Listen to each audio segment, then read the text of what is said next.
And with this show, Dynamic Change, I am really bringing these patterns that emotionally people move through with life. We have this common thread of common experiences, common challenges, and so I like to use that background of ways you can move through those blocks in life that feel like they hold you back from having what you are truly desiring in your life and having healthier behaviors and focuses within your life so that it's more rewarding and less stressful.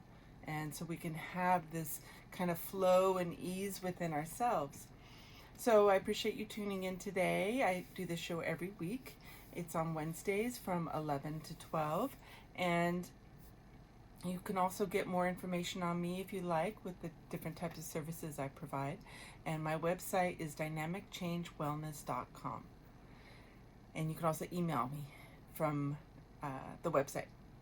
So today I'm super excited. I want to talk about something that I think often we don't talk enough about, which is how does a healthy relationship feel? I think we talk a lot about like the warning signs, what to look out for that could be a problem. But how often do we know how to actually embrace and be open to something that's already has this potential and all these healthy qualities to it? Because I think that we get a little hyper vigilant when we've been through challenging situations, or we know that we have particular challenges emotionally within ourselves that get triggered in relationship, and finding a partner that is matching and how healthy we are, someone that is kind of what we've been striving for a healthy connection, and then also working with your triggers that come up from the stuff that is a challenge for you. I think most everyone has a certain level of triggers, and to varying degrees, right? And so I'd really like to talk about how do we navigate that? How do we first kind of be in the mindset where we are noticing what we want in a relationship, how we would like the communication to flow, and how to find someone that can accommodate really what we know what we need. And I think that's really important because I don't think we always are able to acknowledge and maybe put into thought, into words, exactly what is needed to balance ourselves out in a romantic relationship. And so first of all, I like to make up imaginary scenarios for people, but so that it's always just things I make up, and I think they're just so common that often we can relate to different parts of it, or sometimes a lot of it. But I do feel like these examples can kind of show you how these things play out. So I'm gonna think of a name today. How about, let's see, I'm running out of names. I've come up with so many names. Jennifer. Today I'm going to talk about, I'm going to use the name Jennifer and make up this person. And so let's say Jennifer grew up in a life environment with the family unit. There was let's say there was a little bit of domestic violence. Let's say that. And maybe it was an extreme. I've talked a lot about domestic violence. I think it's so important to be educated on it because I think we can heal that pattern, and I have great hopes, and I believe that we can grow beyond these patterns that we've had in our history forever. And but there's all these very subtle layers of domestic violence, and that's why I did 2 shows to really, maybe even 3 shows, to really break down the subtle patterns of it. Because when we are able to really understand something, I think it gives us this internal wanting to solve it.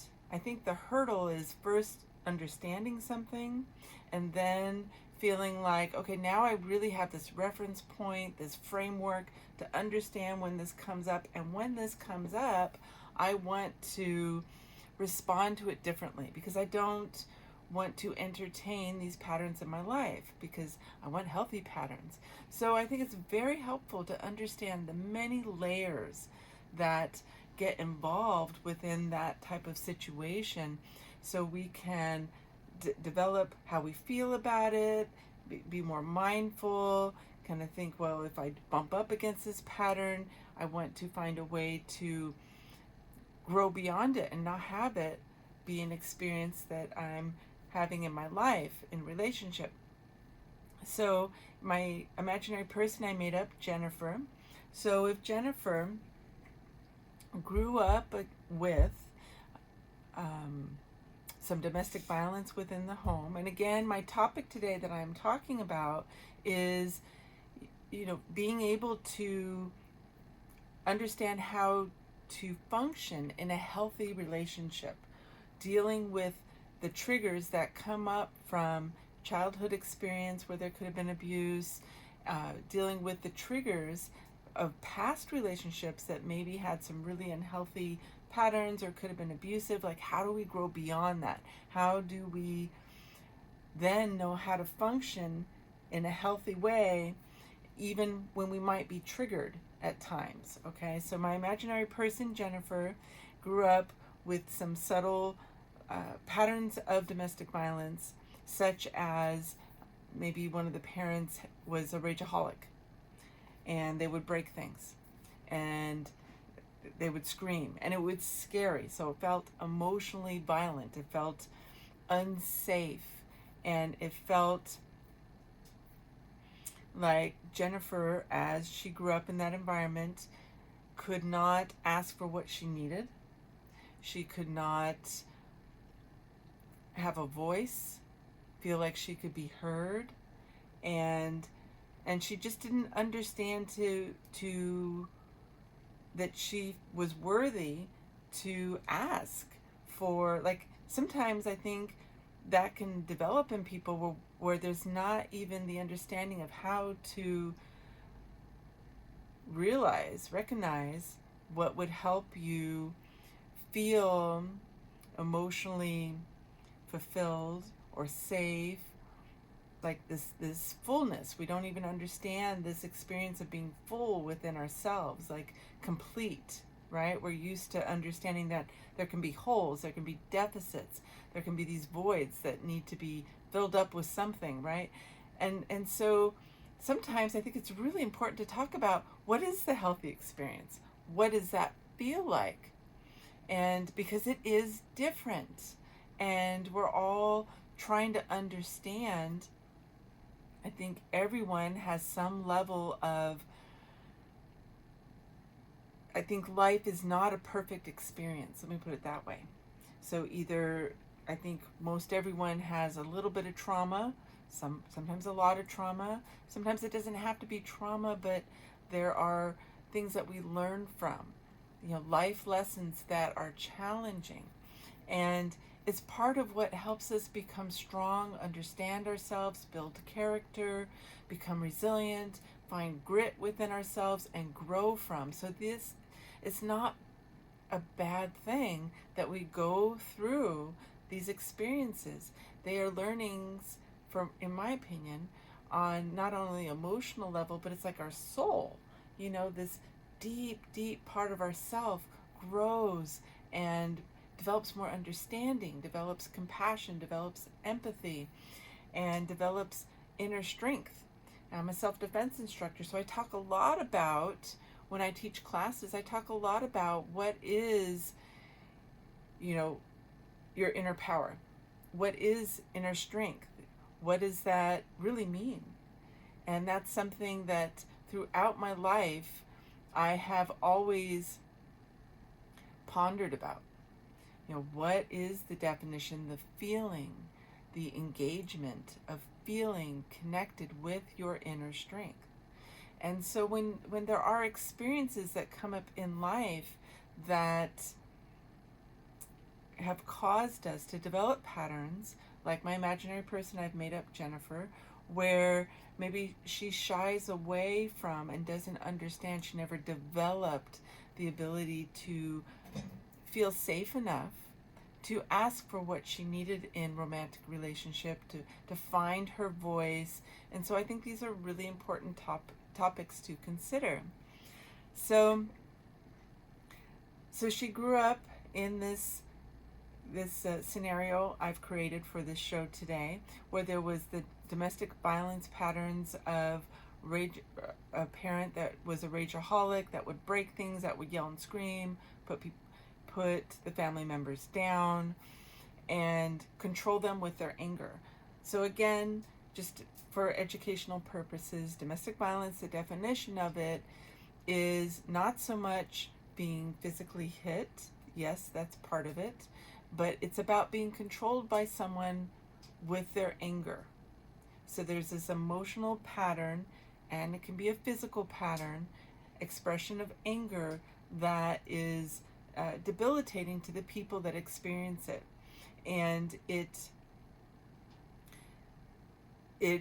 results in them feeling like they have to adjust themselves. They feel afraid. They feel like they may need to accommodate and constantly navigate and adjust to that rage, to that scary experience, emotionally scary, physically scary, whatever it is.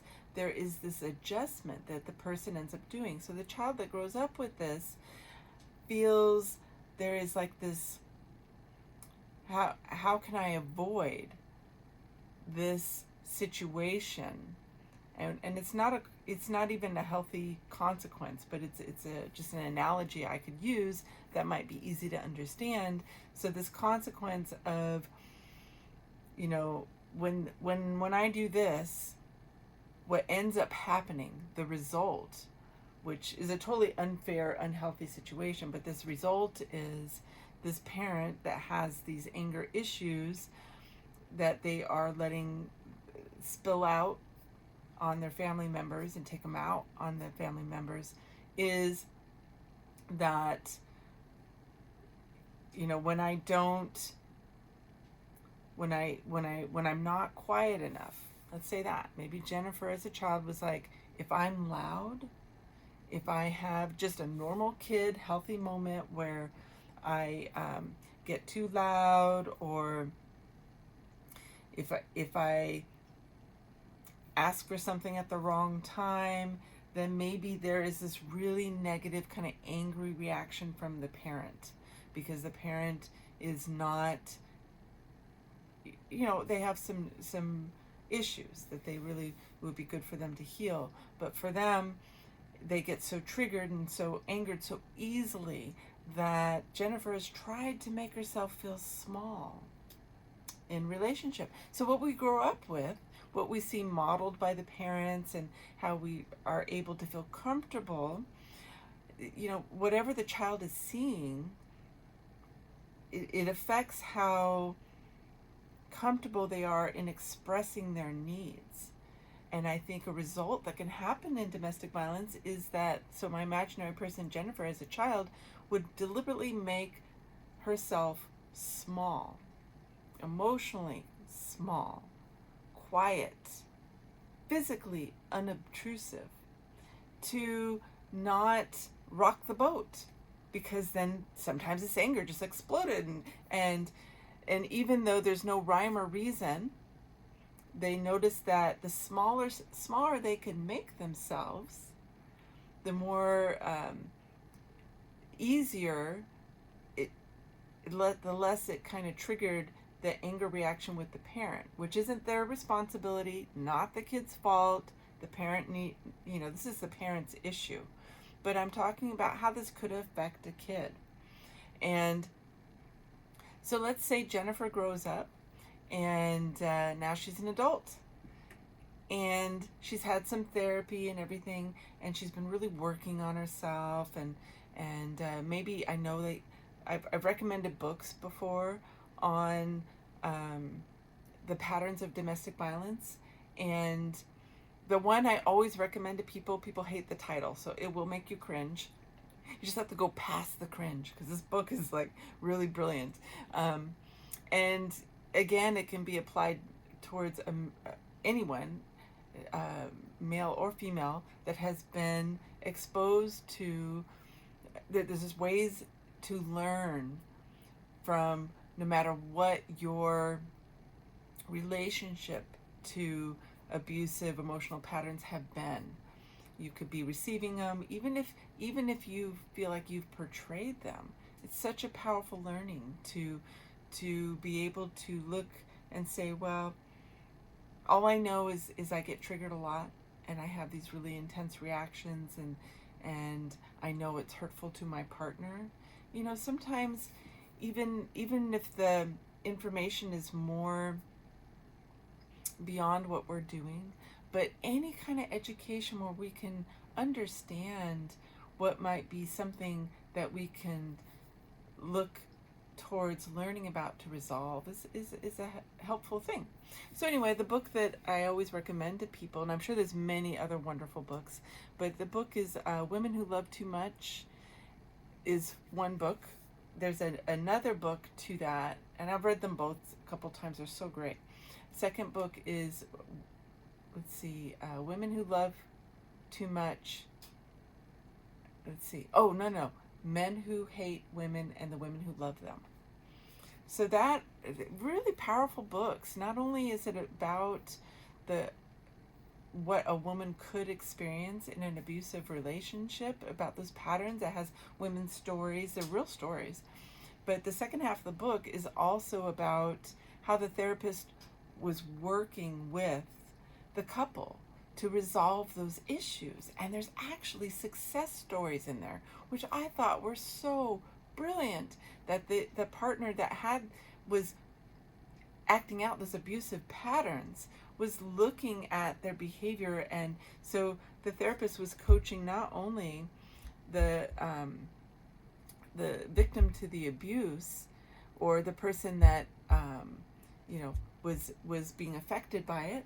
Okay, victim's always a strong word, but the person that is kind of the target of those abusive patterns, to react to it differently, to shift it so it could start to heal. I thought, so brilliant. So they're responding differently, so they can work on their end of their responses to that, to not tolerate that, to shift it, to not be, because there's like a certain type of behavior that works with those abusive patterns, right? So, and then she also worked with the mate, the one that was running the abusive behavior, that was acting it out. So powerful. So I was just, I've read a lot of psychology books. I've read a lot of, I grew up in the era of, like, when the self-help books were, still kind of fresh and new. And I grew up actually reading those things. I found that very interesting and helpful as a teenager. So I grew up very young, being exposed to a lot of psychology concepts, and then I studied it in college, and then I worked in mental health, and I always liked that type of self-development education. And so I always sought it out. And so what I would say is I think it was really brilliant to kind of go into the situation. So rather than talking about outside the situation, let's go right on into that wound and navigate the behavior while you're in it. So brilliant. So that, I strongly recommend looking up that book. I don't want to say the wrong name for the author, because sometimes I don't remember it right off my my head, but I do. It's like a 1980s book or 1990s. It's an older book. Anyway, brilliant, brilliant. So for my imaginary scenario today, and again, I'm talking about how does a healthy relationship feel? How do we navigate healthy relationships? How do we handle our triggers that come up that we're still healing when we are with a partner that is capable of helping us work through a trigger?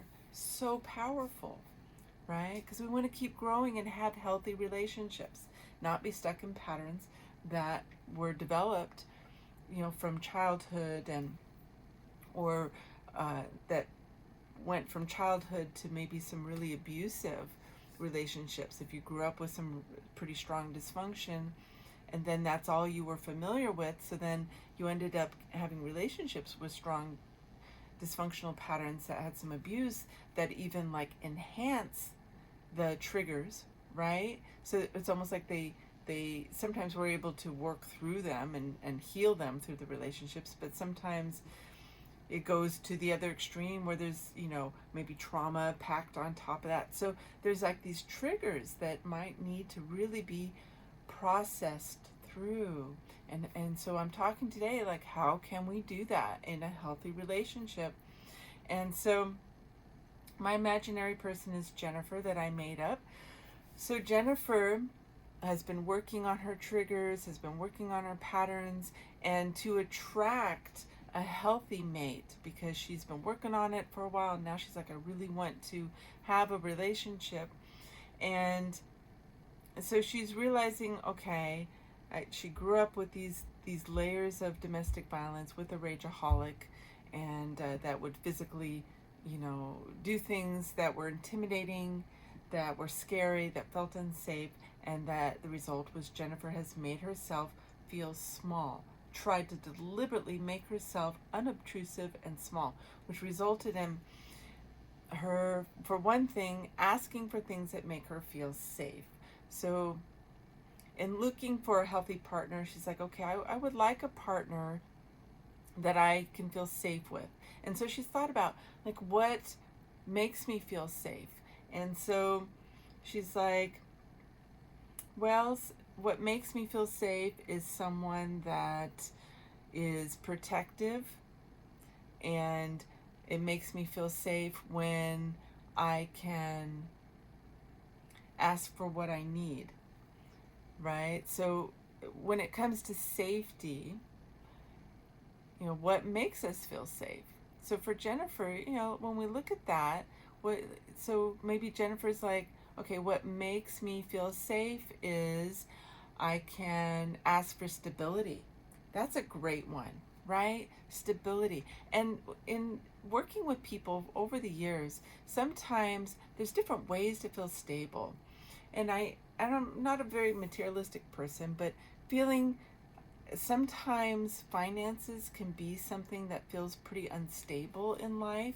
So when you're with someone, that having open communication of, okay, what makes me feel stable is that maybe we communicate about money, maybe we communicate about, well, every month we're going to set aside a certain amount of money so that we can budget and pay for everything in a way that we're both comfortable with, but also have this money for when we want to have fun and when we want to go on a trip, and or when we want to spoil ourselves and go out to a nice dinner or a date night or something. But there's this communication around stability.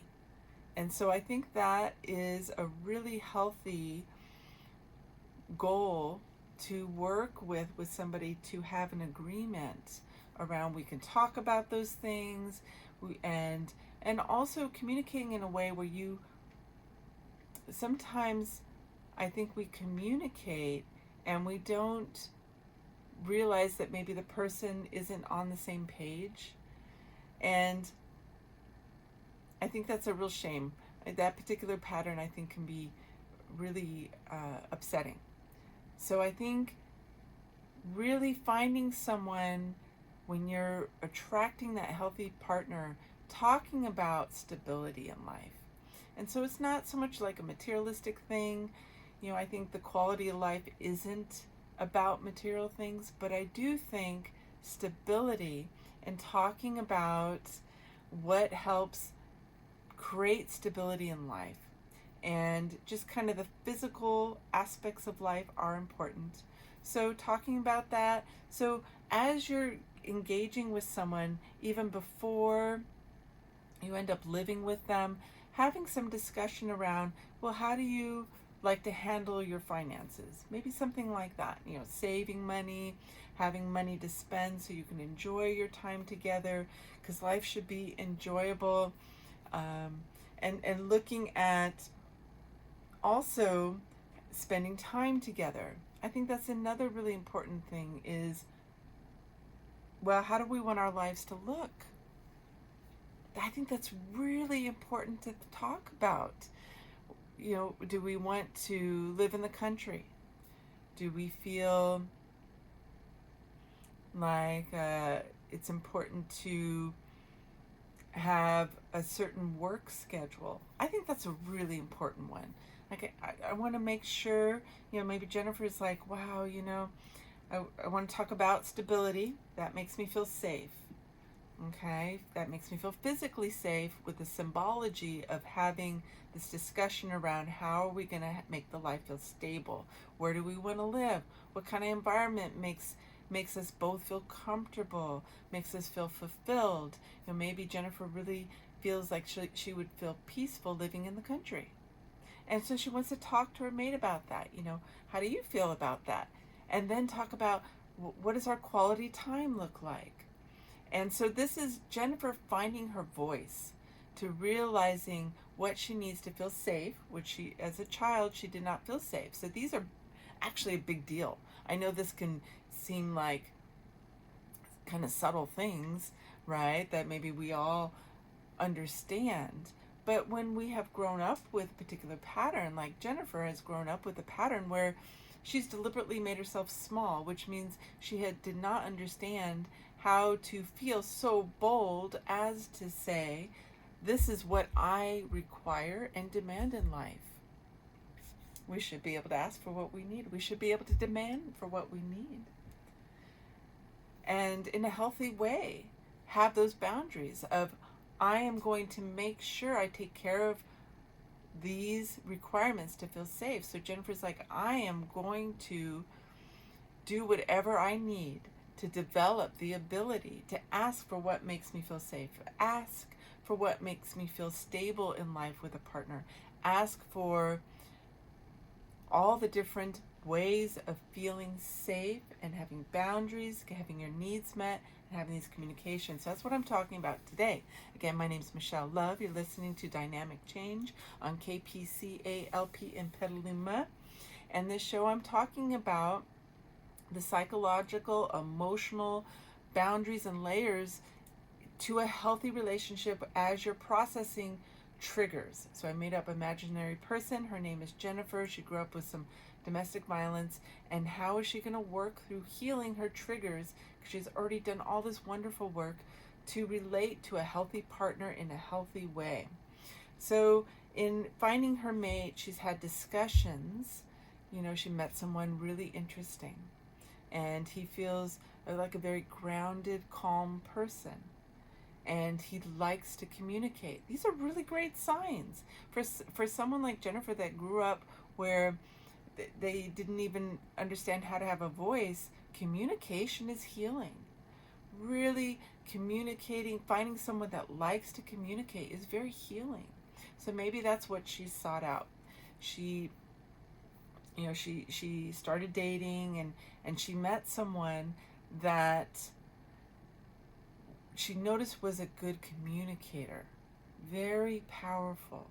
And so she's going to explore that communication with them on dates and such, because they're really getting along, and she's like, wow, then maybe this is someone I could be serious with. So she's really going to start having those kind of in-depth conversations that cover these topics that can really start exploring this person and how safe she feels with this person. So she's going to talk about stability, where they want to live. They're going to talk about feeling financially stable together, what that would look like, saving money, living in the country, and then quality time. So, what would the life look like? Do they want to occasionally travel together? Does that fulfill both their needs for adventure and maybe having a work schedule where they're both really, the goal is to have a work schedule where they only work 8 to 5, and then every weekend they have agreements that, we'll go in nature, or we're going to sit on the porch every day and just enjoy the view and have our coffee together and talk about our day. Things like that, where Jennifer is talking about the emotional content of communication and that being met. Like, what would that mean for her? Having that connection, and start talking about that with that potential serious mate, and talk about and see how they respond. So that when I mentioned sometimes we communicate and we tell the person it's like one-way communication, it's like, I think that's just the worst, right? But not only do you need to know what you need to say, right, and be able to connect with what you want, Jennifer needs to know that it's being digested and heard and processed by the person, where they can actually communicate it back to you. So I think that's really, really important.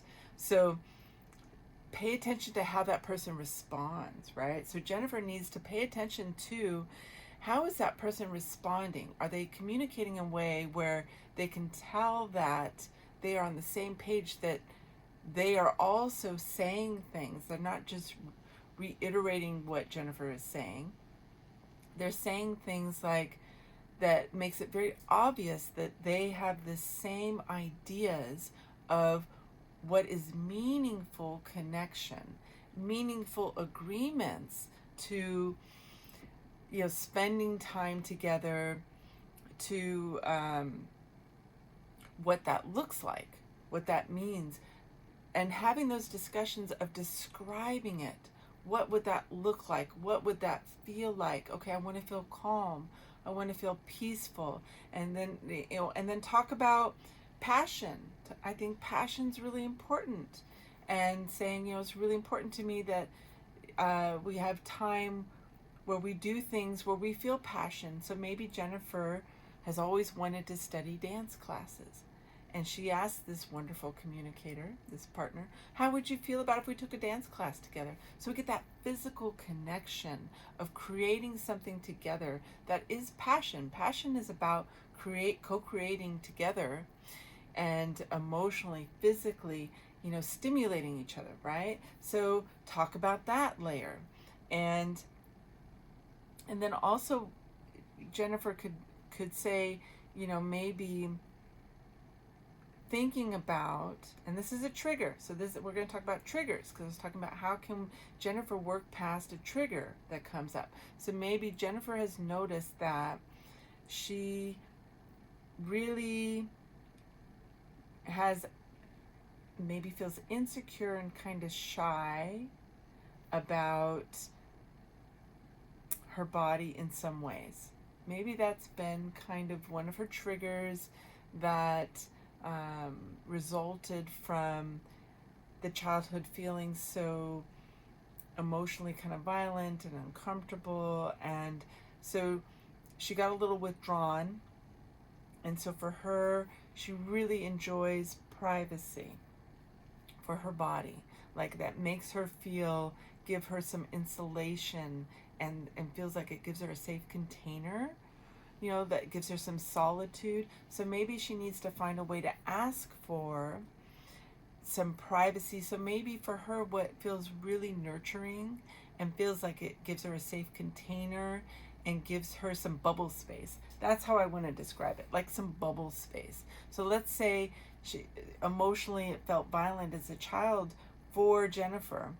And so safe containers, I use that kind of way to describe feeling safe in your environment, creating your safety kind of bubble space for your boundaries, right? So she's going like, okay, how do I create that in this relationship? So maybe she'll say, I've realized what really helps me feel really nourished and like I'm having healthy boundaries is that every week on Friday, at the end of my week, I really enjoy taking a bath, and I like to have, maybe half an hour to myself where I can just not be interrupted.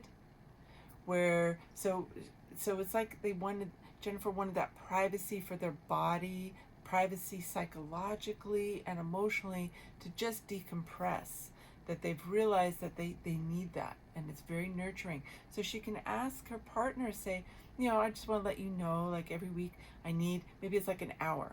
At the end of my work week, I like to kind of hide and take that time for myself.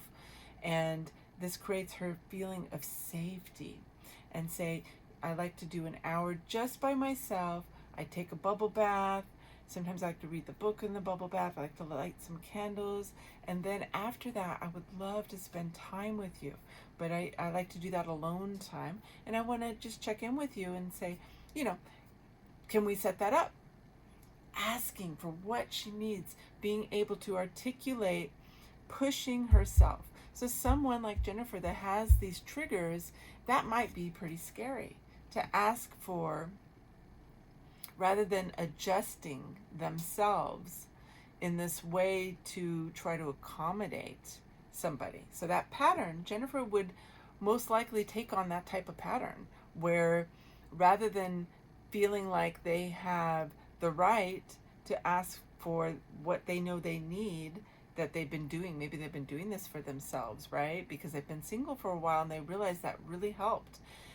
But this would be something that might be easy for them to do for themselves outside of relationship. But when they're in relationship, Jennifer all of a sudden might feel this internal insecurity of, and then how do I ask for my partner to respect this pattern that I have created for my own psychological, emotional well-being, of feeling safe, like this bubble space I create for myself every week, so they don't interrupt me. They don't all of a sudden want to come into the bathroom and hang out with me and talk with me, which is actually lovely and bonding. I think that's beautiful. But I'm just saying, maybe Jennifer's really realized that they need that.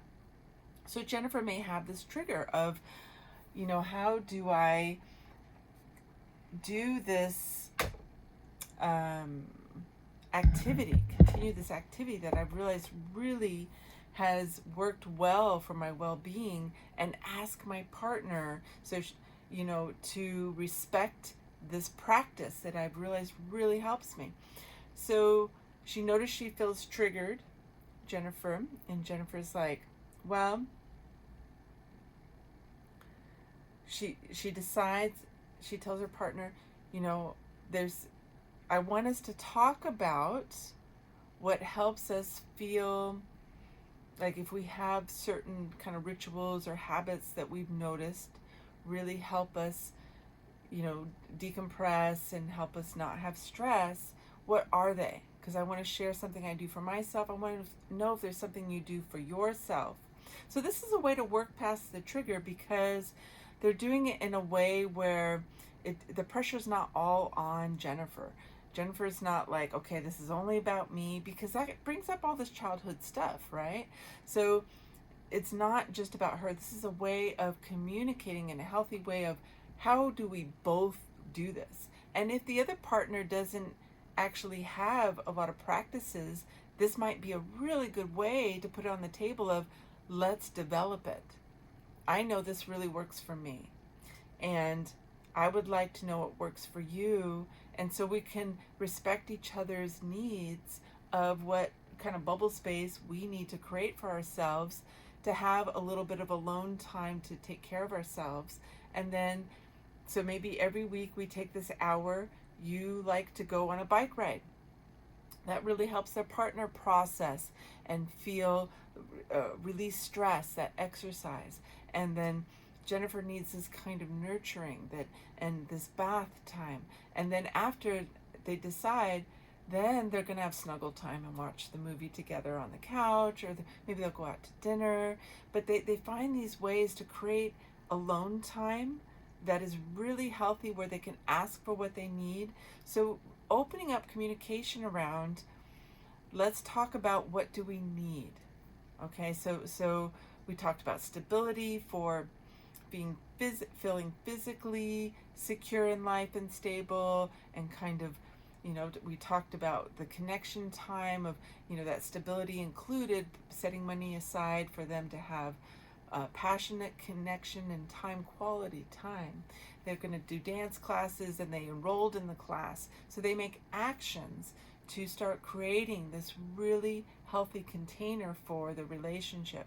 So a healthy relationship would allow for this kind of communication, and it would be important. The other partner would recognize the value of communicating around these types of issues.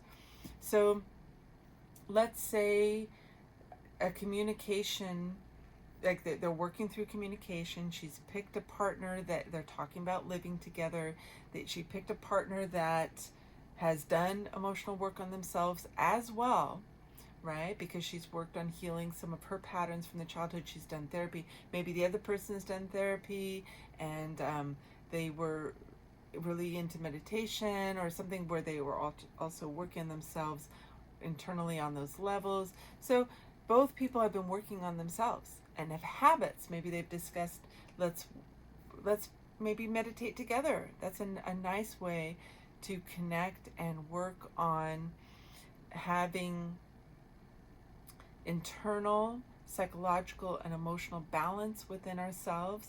So they're setting up activities to have these healthy flow within the relationship. So let's say there's a trigger around like a power struggle. That's a good one, right? And Jennifer, because growing up with the domestic violence, is really, so the power struggle, let's see, the power struggle is around, let's just say there was something important that Jennifer wanted to communicate around, and maybe it's making decisions. Sometimes making decisions in relationship can be a little tricky, and maybe they're deciding, they're moving into a place together, and they're trying to decide how to, they're both communicating with the landlord, and they found a place, but it can be uncomfortable because the way you relate in the world too. Let's say they're both doing it together. It's not like one partner is the stronger partner that's going to handle everything. Let's just say she got triggered because Jennifer wanted the partner to communicate with the landlord about a particular issue along with Jennifer, so she felt supported. So she felt like they were moving together in the action of finding, the living situation, of finding the space out in the world. This is the way you function in the world. And so Jennifer realized that she asked the partner, can you communicate with, be part of this communication with the landlord?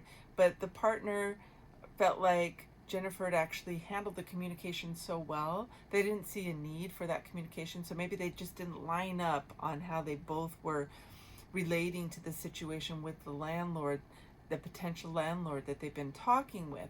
And Jennifer felt triggered. She didn't feel heard. Let's say she didn't feel heard, which would be a trigger from her childhood. No one was listening to her, and she didn't feel safe to even go there. So she has this hard time asking for what she needs. She has a trigger when she doesn't feel heard, especially when it's around something important that is, living situation's a pretty big decision in life, let's say that.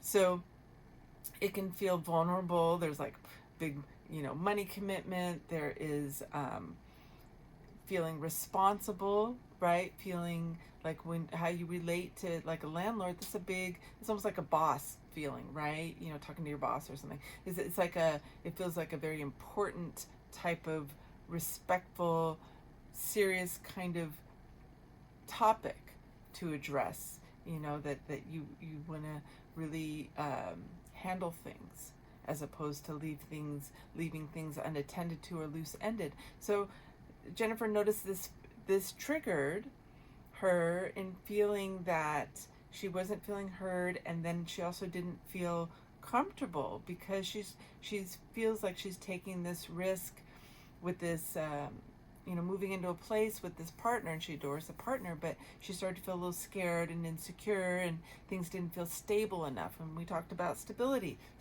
helps her feel safe, and that's a huge part of healing that childhood experience of domestic violence. So again, my name is Michelle Love. You're listening to Dynamic Change, and this is KPCALP in Petaluma, a free range radio and TV station.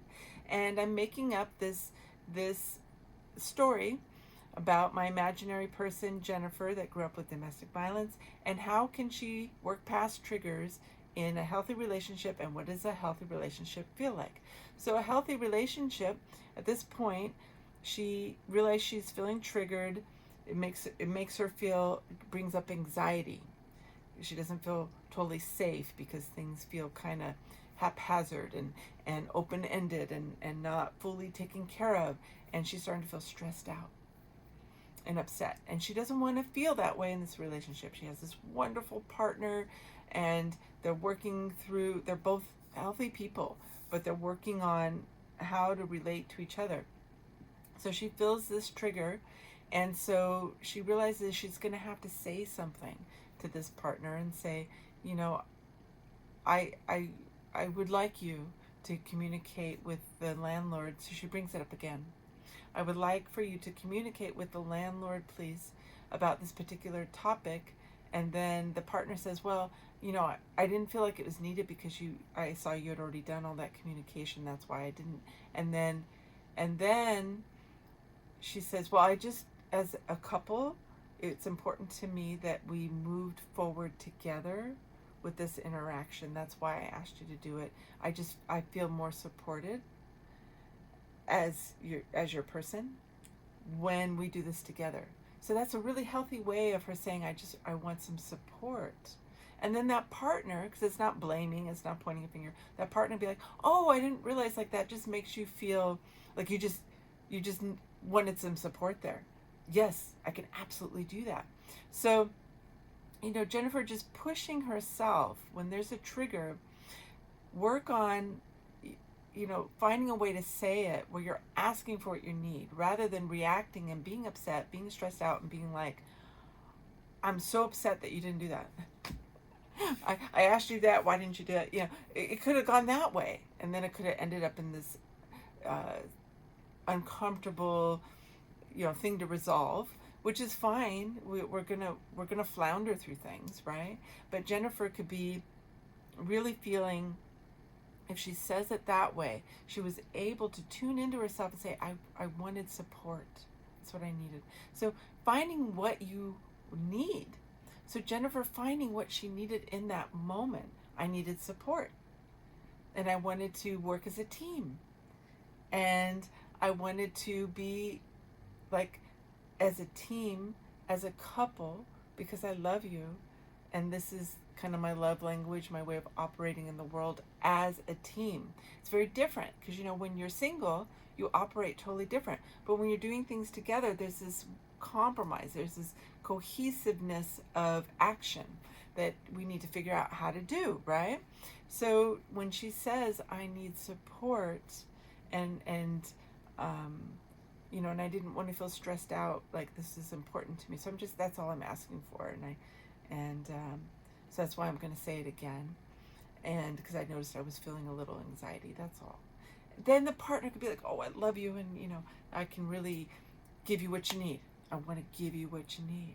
So that's a way to work through a trigger, is to look for, rather than reacting in a way that is stressful or angry, try to immediately, when you start to feel something, when Jennifer starts to feel that anxiety come up, try to articulate what would help the anxiety go away.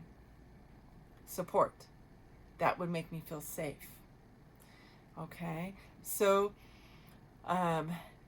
looking at those things of how to articulate what you need and then ask for what you need, because that's a much easier way to frame it with your words. That is going to be, it's like saying an I statement, right? Rather than a blaming statement, it's more of an I statement. And then that partner can really reciprocate in a way that is going to be like, oh, okay, now I know what to do with that. Now I know how to give you that support you need. Now I know what that would look like. Because we have different definitions of what support is, what it means, what it looks like, what those actions play out as.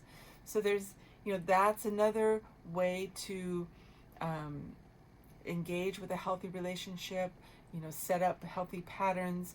And so a healthy relationship looks like where even if we have to reiterate it or say it another way for it to be successful communication for the person to really understand, Jennifer working through, she deserves to feel heard, deserves to feel supported, deserves to feel safe, and feel like she has a strong partner in the world with her, a teammate, keep having the determination to feel lovable and deserving enough to keep saying it until it is understood. I think that is so profound. So sometimes we have to find another way to ask, and don't give up. Jennifer has to keep being, vigilant and saying it in a way where, I'm feeling like this. So it's an I statement. I'm starting to feel like this because I didn't feel heard. And I just really want to feel heard. And what makes me feel heard is can you please do this action with me? Would that be okay? And that's really just heartfelt, that's open, that's taking a chance. And if someone's not willing to listen, those are really good indicators of things that need to be worked on in the relationship, or they can be, the things to consider. Is this person willing to work with me in this way? And so a healthy partner is, nothing's going to be perfect, but a healthy partner is going to think about what you're saying, try to meet that need that Jennifer is bringing, to work with it somehow. They're workable people. Let me put it that way. A healthy partner is going to be workable. They're going to, even if it's messy, even if it's uncomfortable, they're going to hang in there with you and be like, let's problem solve until we get there. So that's the kind of things, the qualities that I think show that resilience of a healthy partner, a healthy relationship. You can say boundaries like, I don't, I just need to rest tonight, and maybe I don't feel like being intimate. I'll snuggle with you. Like being able to say that, right? Like being able to say, I just want to snuggle tonight. I'm kind of tired, and I just, I'm not in the mood for more than that tonight, but I love you so much. Let's make out. Or let's just snuggle, or whatever. Like being able to push yourself to say honestly how you're feeling, what you're thinking, what you're needing, and try to anticipate that and keep reaching towards saying those things of what you really need, what you're really feeling. And the more you push yourself to do that and work through a trigger, and the more Jennifer does those kinds of things, then you feel even safer the next time to ask for something bigger. So it's like being best friends with your mate as much as possible, and being blunt, being honest, being clear, and keep pushing through uncomfortable moments and finding a way to communicate in a way that's not threatening or blaming, or but just talking about what you need. And the more you do that, it develops this groundwork of understanding each other and that person keeps working with you, and you can ask for what they need. And that communication is so profound, because the healing really happens, and this scaffolding gets built of this really strong understanding of each other. Really powerful, and sometimes when someone says something that's really abrasive and upsetting, and it's just a thought, it's an idea, right? You can say, I want to make sure I understood. Can you please maybe say that another way? I'm not sure I'm understanding what you're communicating, what that idea is about. Sometimes asking for more information can also solve conflicts in ideas of how we think. So asking for some continued explanation, or sometimes stopping the conversation and saying, what, I'm realizing that I need to just go rest. Maybe take a nap. Sometimes time out is great, just saying, I'm realizing I'm feeling kind of tired, because sometimes maybe Jennifer, because she had a hard time understanding her own needs and her own boundaries, would hang in a conversation well past what she had energy for. Maybe she was tired, but because she didn't know how to take care of herself because of the domestic violence patterns, for her, she would just put herself on the back burner and just try to be present with that person more so than she should, So little things like that are really a way to develop this healthy breaks, like taking space from each other, breaks in communication, just tuning into what you need, make that the priority, and finding a way to share that kind of flow with your partner. And a healthy partner will always strive to meet you halfway. Like, they will do their own work. That's what a healthy relationship looks like. And also a healthy partner also would understand what they need, right? They can say, oh, I need a moment as well here, and be able to step back when they need to. So I would like to read about one of our shows today, share it with you, one of the radio shows, and this one is called the Vintage Audio Hour. It's on Tuesdays from 3 to 4 p.m. It's hosted by Rich Crow. And, I have to work on the pronunciation of his last name. So, Carroll. Rich Carroll. I hope I'm saying that right. I'll keep practicing that. And the show is a compilation focusing on singer-songwriters, including rock and the eclectic side of country music, featuring artists from Dave Alvin to Warren Zevon. We will also play from the catalogs of lesser-known current artists. Sounds like a fantastic show. So again, my name is Michelle Love. You've been listening to Dynamic Change on KPC ALP in Petaluma, and today I talked about what does a healthy relationship look like, how you can work through triggers to keep having that healthy experience in a romantic relationship. For more information on me and all the classes and different kind of services I provide, and you can go to my website, dynamicchange.wellness.com, and I do wellness coaching and many things. I hope you are wonderful. I hope your day is amazing. Thank you for tuning in. And next week I will be here again at my time at 11 o'clock on KPCA. Thank you for listening to Dynamic Change. I hope your day is fantastic.